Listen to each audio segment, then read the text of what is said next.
शुरू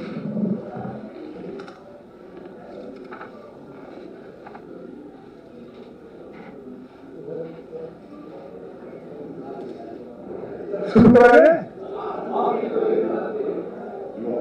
आज हम लोग आपके बीच में पर्यटन और संस्कृति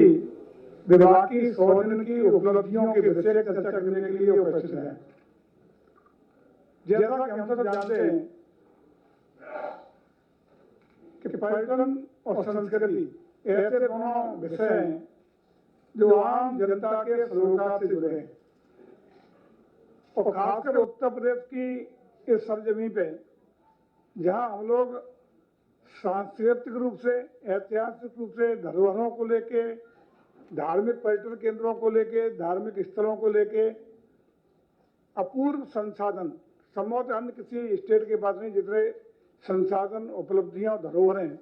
उत्तर प्रदेश के पास हैं। और पर्यटन ऐसा विषय है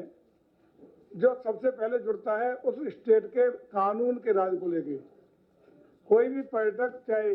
विदेशी पर्यटक हो या देश का कोई भी पर्यटक जो घूमने निकलता है तो उसकी पहली प्राथमिकता होती है कि उस स्टेट में उसका जीवन, उसका मान सम्मान, उसकी संपत्ति जो भी साल लेके चला वो सुरक्षित रहे, संरक्षित रहे। और मैं समझता हूँ कि आदरणीय योगी जी की योगी सरकार, योगी वन जब बनी 2017 में, उसके बाद बहुत अच्छा वातावरण लॉ एंड ऑर्डर को लेके बना है और प्रदेश भर में जो कानून का राज स्थापित हुआ उसके बाद प्रदेश के पर्यटन की संभावनाएं बहुत बलवती हुई। लेकिन इसी भी दुर्भाग्यपूर्ण स्थिति यह रही कि पूरे विश्व में कोरोना का प्रभाव हुआ और कोरोना से हमारा देश भी प्रभावित हुआ और उसमें उत्तर प्रदेश भी प्रभावित हुआ। 2 साल पर्यटन की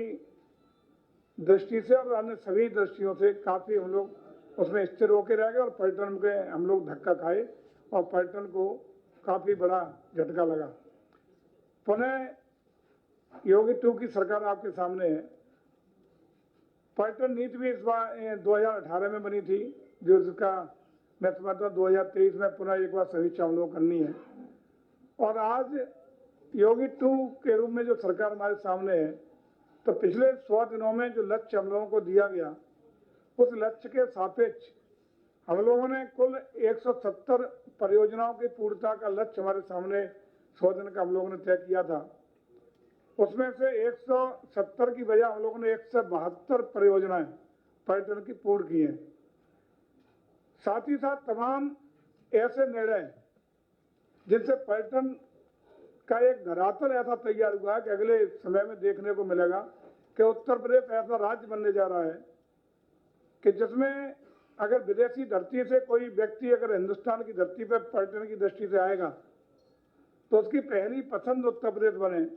देश के विभिन्न राज्यों के कोई भी पर्यटक जब घूमने का मन बनाए तो उसकी पहली पसंद उत्तर प्रदेश बने। ऐसा उत्तर प्रदेश बनाने के लिए हम लोगों ने पूरा धरातल पर काम किया है और ऐसी संरचना और कार्य योजना तैयार की है कि निश्चित रूप से जिसके सुपरिणाम अतिशीघ्र देखने को आपको मिलेंगे। हम लोगों ने इस बीच में कई ठोस निर्णय भी लिए हैं जिसमें प्रत्येक जिले में अब तक हम लोगों की जो संरचना थी, इंफ्रास्ट्रक्चर था, जो हम लोगों की उपस्थिति थी वो मंडल स्तर तक थी। लेकिन हम लोगों ने हर जिले में इन्हीं 100 दिनों के अंदर जिला पर्यटन एवं संस्कृति विकास परिषद का गठन किया है जिसके चेयरमैन डीएम होंगे, सचिव हमारा जिला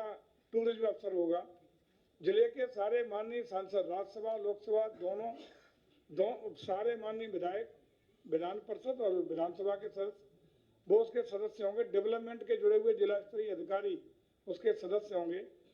जिले का पर्यटन के क्षेत्र में रुचि रखने वाला अनुभवी एक व्यक्ति नामित होगा, एक कल्चरल क्षेत्र से जो रुचि रखने वाला और अनुभवी व्यक्ति उसमें नॉमिनेट होगा और कल्चरल एक्टिविटीज के लिए और टूरिज्म एक्टिविटीज के सारे निर्णय जिले के विषय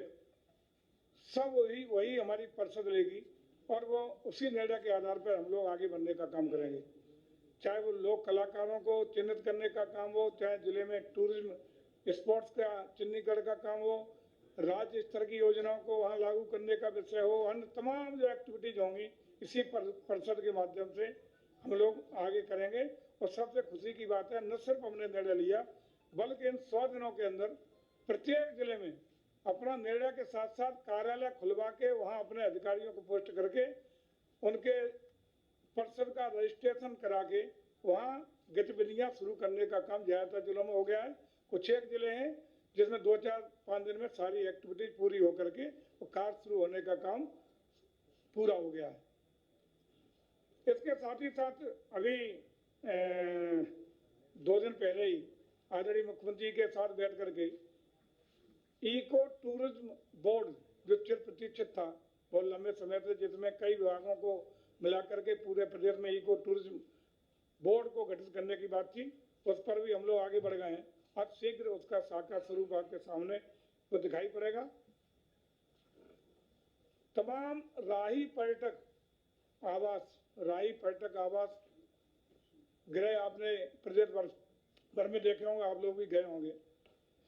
कोई घाटे में था, कोई जीर्ण स्थिति में था, बंद पड़े थे लंबे समय से, न तो पर्यटकों को उपयुक्त संसाधन सुविधाएं वहाँ मुहैया हम लोग करा पा रहे थे,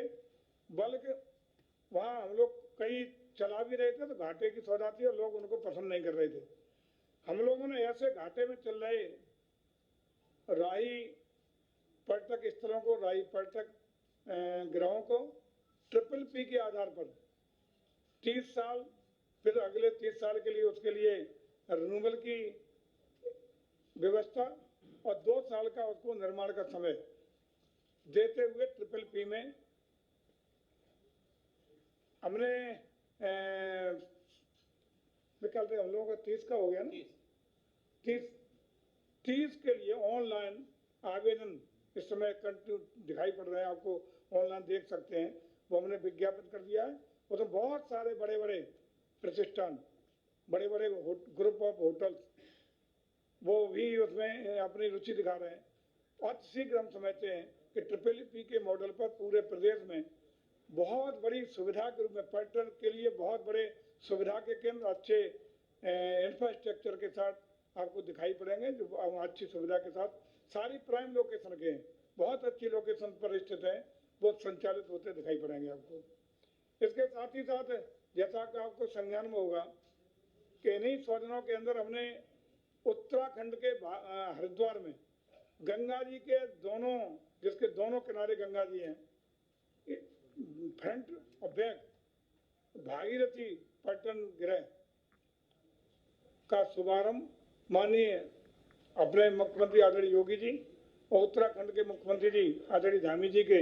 उपस्थिति में, उनके सानिध्य में, उनके कर कमलों से शुभारंभ करा दिया है। उसको भी शीघ्र मैनेजमेंट के आधार पर 10 साल के लिए हम लोग देने जा रहे हैं। बहुत उसको संचालित है, समय चल रहा है। उत्तर प्रदेश के लोगों को और खासकर जो तीर्थ यात्री वहाँ जाते हैं उत्तराखंड में, उनके लिए बहुत बड़ा सुविधा का केंद्र 100 कमरों का ये शुरुआत इन्हीं 100 दिनों में हम लोग किए हैं। आपको ये भी संज्ञान में लाना चाहूंगा कि किसी भी पर्यटक के लिए कनेक्टिविटी बहुत आवश्यक है, बाई रोड हो, बाई एयर हो या अन्य संसाधनों को जब तक आवागमन की समुचित सुविधाएं हम लोग नहीं समुचित दे पाएंगे तब तक वो आकर्षित नहीं होता है। इसके लिए हम लोगों ने एयर कनेक्टिविटी के तहत 5 हेलीपोर्ट प्रदेश में देने का निर्णय माननीय मंत्री परिषद द्वारा स्वीकृत कराया है। उसकी प्रक्रिया संचालित है। PPP के मॉडल पे हम लोग उसको अतिशीघ्र धरातल पर उतारने का काम कर देंगे और वो सुविधाएं बहुत शीघ्र यात्रियों को मिलना शुरू हो जाएंगी। ये जगह मथुरा, आगरा, लखनऊ, प्रयागराज और वाराणसी, ये 5 जगह पढ़ा भी होगा उस समय जब कैबिनेट हुआ था, आप लोगों के संज्ञान में। साथ ही साथ हम लोगों ने अभी भारत सरकार के 5 मंत्रियों के साथ आदरणीय मुख्यमंत्री के नेतृत्व में, उनके मार्गदर्शन में, उनकी उपस्थिति में आदरणीय भूतल परिवहन मंत्री जी श्री नितिन गडकरी जी के आवास पर एक मीटिंग करी थी। जो हमारी लंबित कुछ ऐसी परियोजनाएं थी जो वहाँ लंबित थी, स्वीकृत होने की दिक्कत इसलिए आ रही थी कि कई विभागों से जुड़ी हुई वो परियोजनाएं थी। खुशी की बात है कि उस दिन बैठ करके मथुरा वृंदावन तीर्थ विकास परिषद के लिए, मथुरा वृंदावन के समुचित विकास के लिए, बिल्कुल काशी के पैटर्न पर विकास के लिए हम लोगों ने तमाम योजनाओं को एक ही दिन में आदरणीय मुख्यमंत्री के सानिध्य में बैठ करके स्वीकृत करा के हजारों करोड़ रुपए की वो परियोजनाएं स्वीकृत करा ली हैं और शीघ्र आपको वो साकार स्वरूप में दिखाई पड़ेंगी, जिसमें आपका जो मथुरा से वृंदावन के लिए जो एक रेलवे लाइन की छोटी सी लाइन जो कभी आप गए हो देखी होगी, उस पर भी लाइट मेट्रो ट्रेन चलेगी, एलिवेटेड रोड होगा, यमुना आगरा एक्सप्रेस वे से सीधी कनेक्टिविटी बिहारी जी के मंदिर के लिए पुल सहित बनेगी। 84 कोस की परिक्रमा जो हरियाणा, राजस्थान और उत्तर प्रदेश 3 स्टेट में पड़ती है, वो NHAI के द्वारा पूरी परिक्रमा का निर्माण पूर्ण कराया जाएगा। ऐसी कई वहाँ मथुरा से वृंदावन होके गोकुल तक का क्रूज का संचालन की योजना भी भारत सरकार के स्तर पर सैद्धांतिक रूप से स्वीकृत हुई है। इस तरह की तमाम योजनाएं मथुरा वृंदावन तीर्थ विकास परिषद के लिए, उनके समुचित विकास के लिए, एक संपूर्ण विकास के लिए वो शुरुआत होने जा रही है और उसकी सैद्धांतिक स्वीकृतियां प्राप्त हो रही हैं और 80 धरातल पर परियोजना उतर जाएंगी। इसी तरह हम लोगों ने अभी एक नया निर्णय लिया कि हम जो रुपया विभिन्न कार्य संस्थाओं के माध्यम से खर्च करके जो इंफ्रास्ट्रक्चर डेवलपमेंट के कार्य, जो परियोजनाओं के कार्य कराते थे, और हमारा राज्य पर्यटन निगम घाटे में भी था और उसको कोई ज्यादा काम भी नहीं था। राज्य पर्यटन निगम को हम लोगों ने कार्यदायी संस्था के रूप में 10 करोड़ तक के कार्य कराने के लिए माननीय मंत्री परिषद से स्वीकृत प्रदान ले ली है और वो अपना काम, उसमें टेक्निकल विंग का गठन हो गया है। अति शीघ्र हमारे कार्यदायी संस्था के रूप में अपना निगम, राज्य पर्यटन निगम काम शुरू कर देगा। लखनऊ के लिए एक बहुत ही अच्छी खबर यह है, जो लखनऊ के लिए अनुकरणीय होगी, उदाहरणीय होगी और नया लखनऊ का एक आकर्षण का केंद्र बनेगा कि भारतीय नौसेना का INS गोमती जहाज जो डिकमीशन हुआ था, उसको हमारे प्रमुख सचिव गए थे, उसको ग्रहण कर लिया। नौसेना से उत्तर प्रदेश को पर्यटन को मिल गया है और शीघ्र हम लोग लखनऊ में एक म्यूजियम के रूप में पूरा का पूरा जहाज या स्थापित करेंगे और म्यूजियम के रूप में अभूतपूर्व उपलब्धि होगी, आकर्षण का केंद्र होगा, लखनऊ में आपको दिखाई पड़ेगा। साथ ही साथ ऐसे ही प्रयागराज में गंगा जी पे त्रिवेणी के नजदीक एक करजन ब्रिज है, रेलवे का ब्रिज था, लंबे समय से अनुपयोगी पड़ा हुआ था, उसको हम हेरिटेज पर्यटन स्टैक के रूप में विकसित कर रहे हैं। ब्रिज को गंगा गैलरी के रूप में कन्वर्ट कर रहे हैं और इसको डिजिटल कुंभ म्यूजियम में कन्वर्ट करके शीघ्र आपको लोक समर्पित करने का काम करेंगे। साथ ही साथ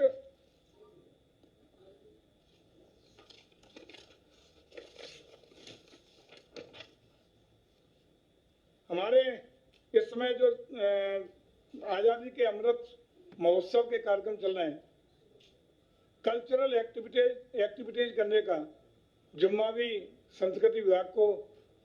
उसकी जिम्मेदारी बनती है और वैसे भी शायद नोडल विभाग के रूप में संस्कृति विभाग उसमें भूमिका का निर्वहन कर रहा है।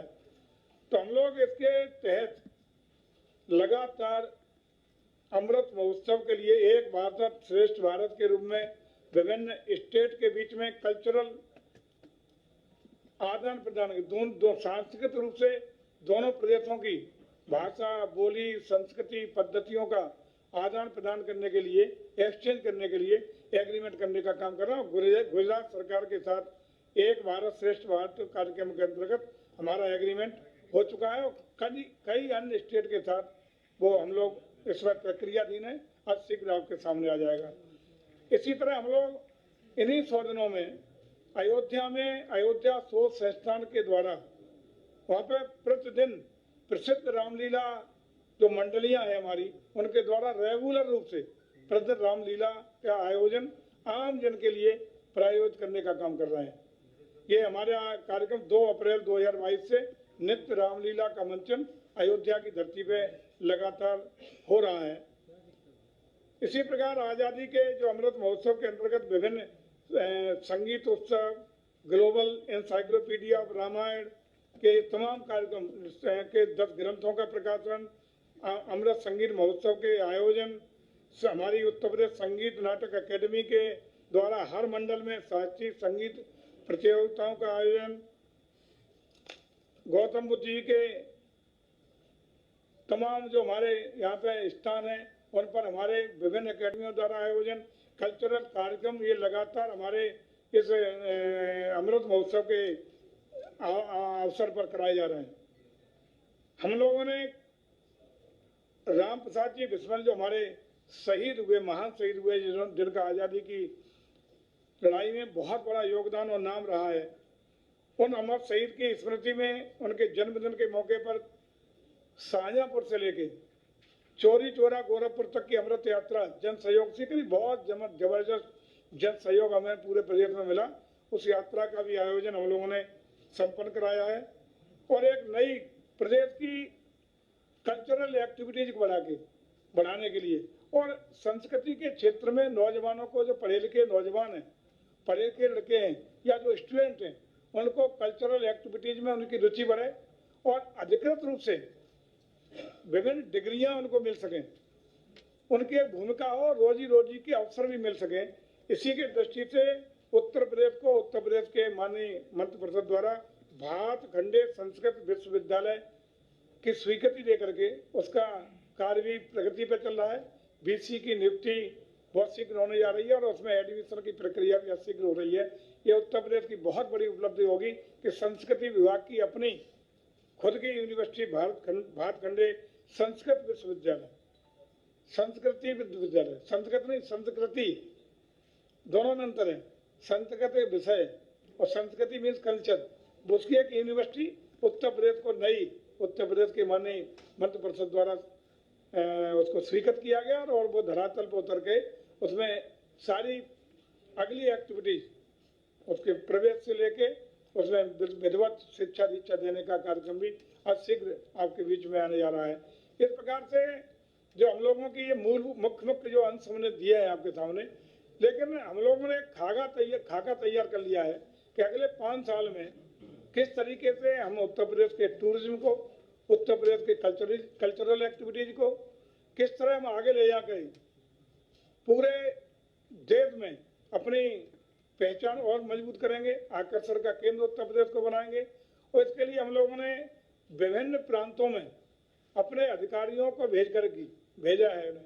अध्ययन केंद्र के लिए, अध्ययन स्टेट वहाँ के अध्ययन करें,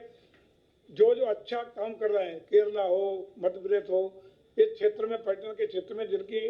आज जो अपनी अच्छी उपस्थिति देश में दर्ज करा रहे हैं, उन प्रदेशों के दौरे पर भी उन्होंने अधिकारियों की टीम भेजी थी, उनके प्रेजेंटेशन लिए हैं। जो चीज़ें उन प्रदेशों में अच्छी मिली हैं उनको भी अपने नीतियों में शामिल करते हुए एक अच्छे तरह की एक रणनीति बनाने का हम काम कर रहे हैं, ताकि भविष्य में अगले समय में अगले 5 साल में जो धरातल तैयार किया है, किस तरीके से सबसे अच्छा प्रदेश उत्तर प्रदेश पर्यटन की दृष्टि से बने, किस तरह से लोगों को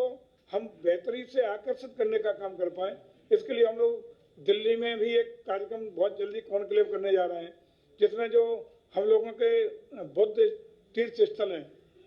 रामायण सर्किट है, अलग अलग जो सर्किट्स हैं, लोग आते हैं दिल्ली से, तमाम ऐसे लोग आते हैं विदेश की धरती से जो दिल्ली से चले 2 घंटे आगरा का ताजमहल दिखा के सीधे राजस्थान में प्रवेश कर जाते हैं। उन्हें पता ही नहीं होता कि ताजमहल उत्तर प्रदेश में या राजस्थान में। लेकिन अब हमारा प्रयास होगा कि हम आगरा मथुरा के साथ साथ पूरा ब्रज से लेके पूर्वांचल तक हमारे पास विविध संस्कृतियाँ हैं, ब्रज संस्कृति, पूर्वांचल, अवधी, भोजपुरी, बुंदेलखंडी, उन कल्चर को डेवलप करके इस तरह का वातावरण बनाएंगे कि अगर वो विदेशी या कोई भी पर्यटक आए तो हमारे यहाँ स्टे करें, रुके, कई दिन तक वो उसको लगे, अलग अलग उसकी टूर यात्राएं बने, जिससे हम अपने रोजी रोजगार को बढ़ावा दे सकें। कोई भी पर्यटक जब आता है तो कई अन्य लोगों को भी रोजगार देने के अवसर प्रदान करता है। होमस्टे वाले से लेके 5 स्टार होटल तक को वो रोजी रोटी के अवसर देता है, उनके रोजगार के संसाधन बनाता है, इन्वेस्टमेंट करता है, राजस्व में अभूतपूर्व वृद्धि करता है। मैं समझता हूँ पर्यटन के द्वारा राजस्व में भी बहुत बड़ी हम उपलब्धि उत्तर प्रदेश को दे सकते हैं। इसके लिए भी हम लोग पूरा प्लान कर रहे हैं। हम भरोसा दिलाते हैं कि निश्चित रूप से अगले 5 साल में उत्तर प्रदेश बेहतर पर्यटन की दृष्टि से भी बेहतर राजस्व प्राप्त करने वाला प्रदेश बनेगा, प्रथम पसंदीदा प्रदेश बनेगा। और इसके सबसे बड़ी अच्छी बात यह है कि आदरणीय योगी जी के नेतृत्व में जिस प्रकार से प्रदेश में कानून का राज है, जिस प्रकार का वातावरण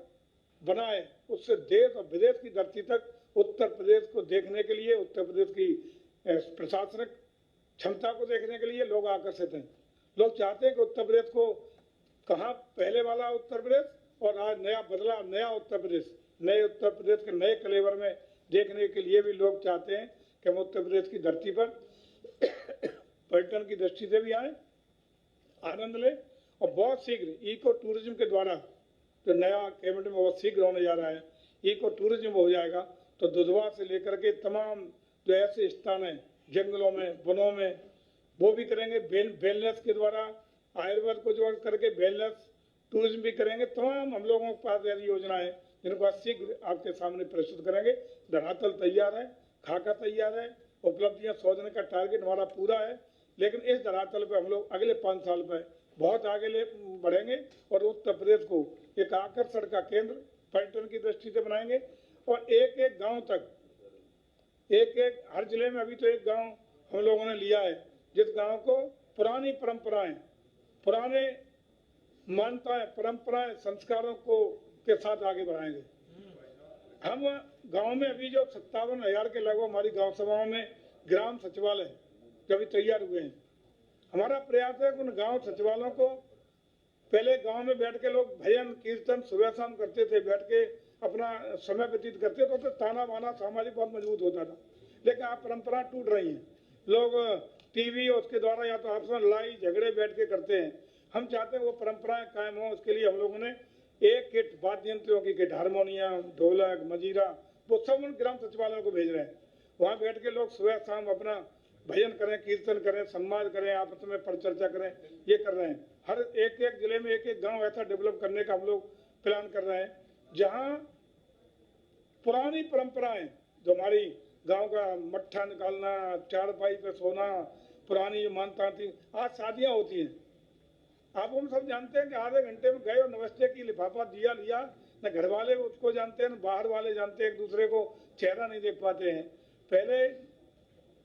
पक्की से लेकर के मंडा, मड़ा, तेल, ताई, बारात 3 दिन रुकती थी, मट्ठा की दावत, कच्ची दावत, कदुआ वाली दावत, 3 दिन तक हम लोग बैठते थे। वो परंपराएं आज पुनः जीवित हों,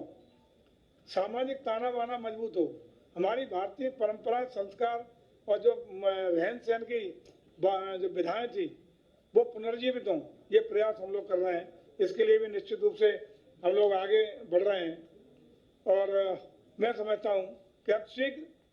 पर्यटन के क्षेत्र में और कल्चरल रूप से उत्तर प्रदेश को समृद्धशाली बनाएंगे, ऐसा हम लोग आपको विश्वास दिलाते हैं, उत्तर प्रदेश के लोगों को विश्वास दिलाते हैं। बाकी चीज़ें मैं समझता हूँ प्रेस नोट के माध्यम से आप पे आ गई हैं। बहुत बहुत धन्यवाद।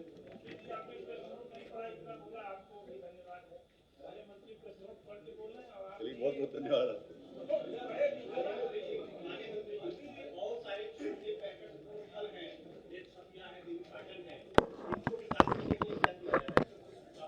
आपको साथ संज्ञान होगा कि पिछले वित्तीय वर्ष में माननीय हर विधायक को 50 लाख रुपया राज्य स्तर से उनके अपने विधानसभा में उनकी पसंदीदा जो पर्यटन स्थल या उनका आध्यात्मिक स्थल हो उसको डेवलपमेंट के लिए दिए गए थे। वो इस उद्देश्य दिए गए थे कि वो अपना भी चाहें तो उसमें और निधि ऐड करके उस प्रोजेक्ट को पूरा कर सकेंगे। प्रत्येक जिले में प्रत्येक विधानसभा को पैसा दिया गया है, पूरा प्रदेश का हर विधानसभा को टच किया गया है।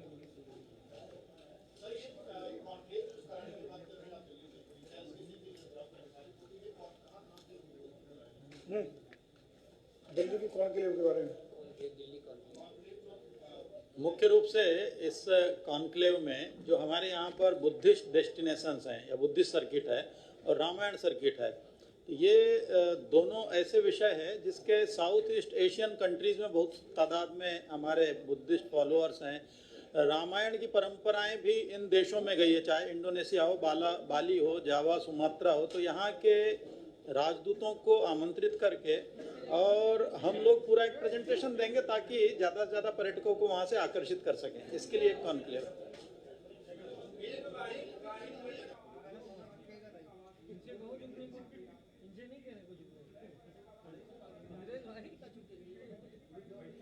नहीं बना रहे, उनको ट्रिपल पी पे दे रहे हैं, ट्रिपल पी पे उन्हें दे रहे हैं। 30 ऑनलाइन इस समय विज्ञापित हैं।